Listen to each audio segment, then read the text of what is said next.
buying them up so quickly, so hyped up and so popular, prices increase exponentially. Hey, do you want to be in the video? Bye.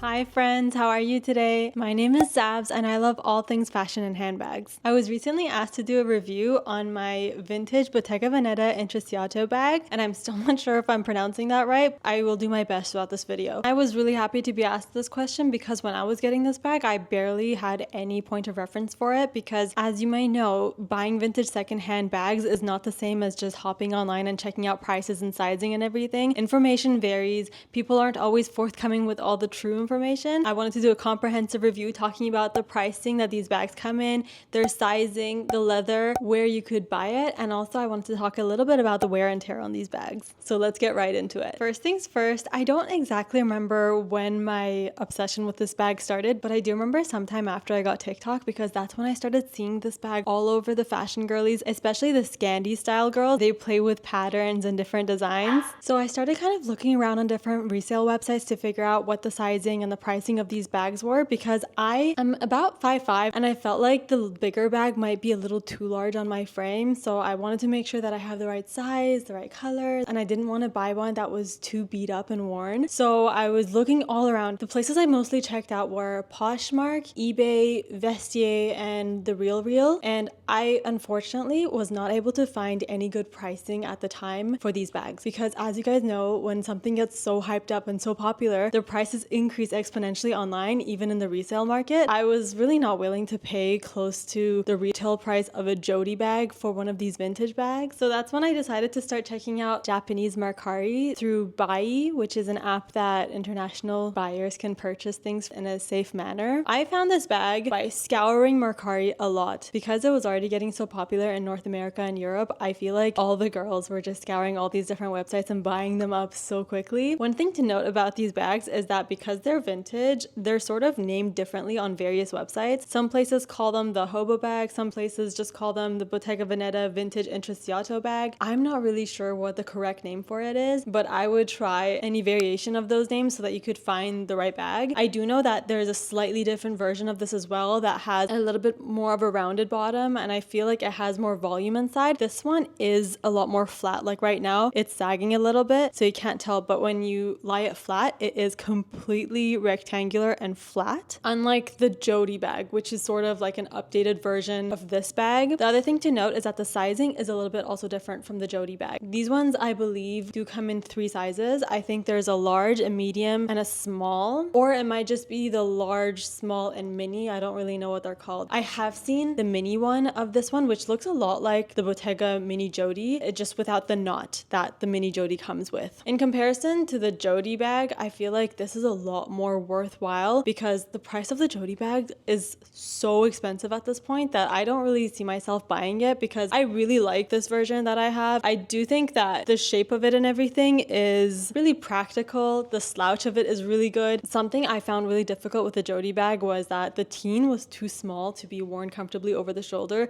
but the small size was really quite big. I feel like it's even bigger than this one. So for the sizing, the ones that are most commonly available on the resale websites is this size, which I believe is 40 centimeters at the base. That looks to be exactly 40 centimeters. And then there is also the larger size, which is 45 centimeters or 46 centimeters at the base. I find that this size is perfect for me. I am 5'5" and this fits my frame really well. Even when it's super full, it doesn't stick out too much and it just kind of sits really comfortably against my body. And the shoulder part of it is really, really good. But something to note is that because there isn't a whole lot of space in the armhole, I guess is what this is called, in the winter it could be a little bit difficult if you're wearing puffers or really large coats. I found that it's a little bit harder to slide it over your shoulder, but if you're not wearing very oversized jackets, it should still fit all right. I still wear it quite comfortably over some leather jackets and things like that. What I would recommend right now for purchasing these bags is I would still check out Mercari, Japanese Mercari through Bai. I would check out Vestiaire Collective and The RealReal, but I would also not forget about Poshmark because they have a really good authentication system. On Mercari, it is a little bit more, you have to look at the seller that you're checking out, you have to look at their reviews and see if they look reputable. If you don't fully trust it, you could pay Mercari a bit of extra so that they can authenticate the bag for you, which I've done that service before and I think it's worth it. But other than that, I would check out eBay,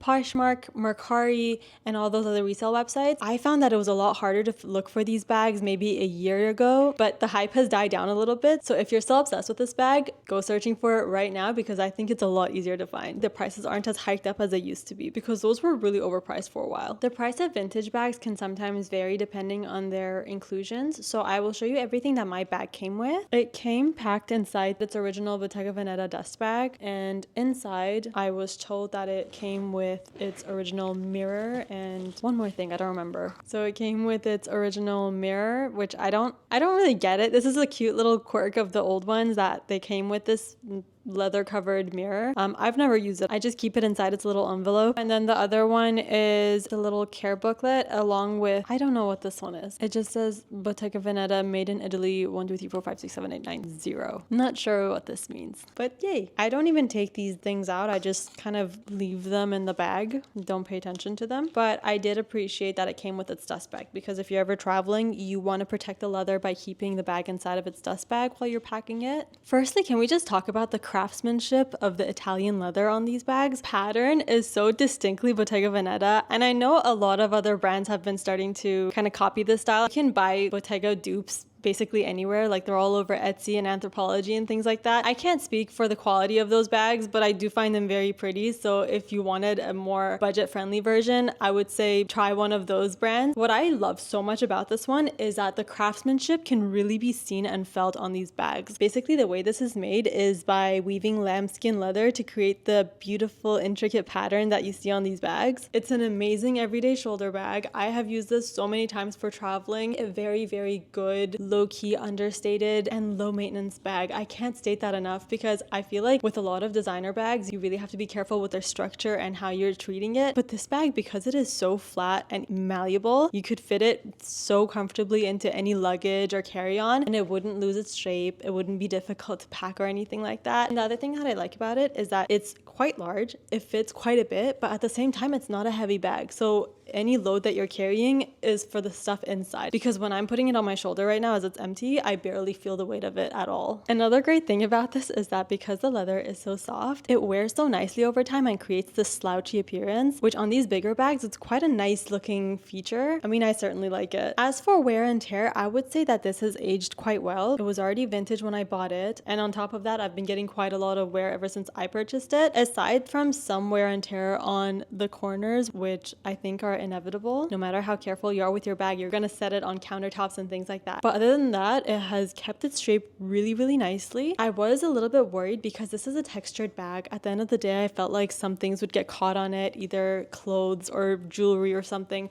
would snag on these leather bits and then maybe pull, or I don't know what I was expecting, but honestly, nothing has happened to it. It still looks amazing like the day I got it. The only bit of extra wear that I've added to this bag were just the corner is a little bit worn and has a bit of scuffing on it, whereas the rest of the bag just still looks very deep and rich brown, which doesn't bother me. It just shows that I've loved it and worn it so many times. Needless to say that I loved it so much that after owning it for about a year, I ended up purchasing its mini counterpart, which was the mini Jodie, but I wear them quite differently. This one's more for occasions and when I need a mini bag. Now let's look at everything that fits in this bag. I sort of set out a bunch of things that I would normally carry in my bag so that I could show you guys exactly how many items could fit in this bag. Plus, I feel like on top of everything that I have on the table, I might even add an iPad and a book just to show you guys the extent of the spaciousness of this bag. I know this looks pretty funny, but I want to be hands-free for this part of the video. So I'm gonna put everything that I have laid out into this bag. So the inside of it, it looks like a suede material. I don't know if it's faux leather or real leather, but it looks really good and it feels nice. So I think it's real. So this is how it feels and looks. When it's empty, it's very flat. We're gonna start out with the bigger pieces: sunglasses case, a pack of tissues, key pouch, card holder, sunscreen, crucial for the summer, AirPods, my mini tripod, hand cream, eye drops, lipstick and lip balm, and a little hair tie.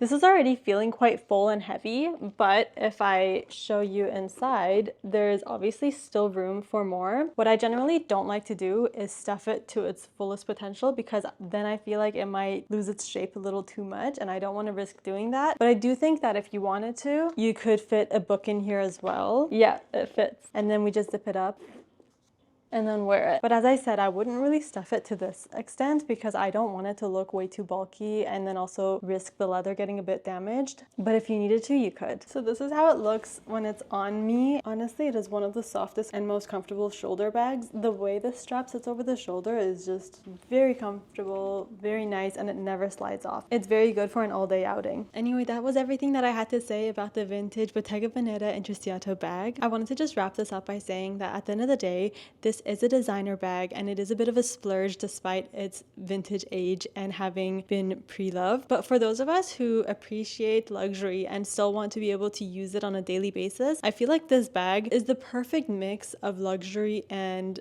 everyday functionality, because you could wear this as your everyday bag. You could literally wear nothing else but this bag and you'll be fine, because it is so durable, it is so versatile, it goes with so many beautiful looks, and it just fits so much. Needless to say, it travels well. I took this on my month-long Korea trip and I wore it all across the country. I do take care not to wear this in the rain because it is lambskin at the end of the day and leather is just not good with rain. But if it does get a little bit wet, not to worry, you don't have to fret. You can just wipe it down with a cloth or a tissue. Aside from that, it doesn't really require any special care. That is what makes it so low maintenance and so good as an everyday bag. I hope you enjoyed my review. If there's any more questions that you might have about this bag that I didn't address in this review, you can leave them in the comments and I would be happy to get back to you. Aside from that, please let me know what you think of these review videos and let me know if there's any other bags that you might be curious about for me to review. What do you guys think of this bag? Is this your style? Would you buy it? I still have not had any regrets about this bag. It's just one of those bags that was worth the price point for me and I have not looked back since buying it. If you like this video, please hit the like button and subscribe for more of this type of content because I have so many more interesting videos coming for you this summer. Anyway, I hope you have a great day and a great rest of your week. I hope you enjoy the sunshine. Bye!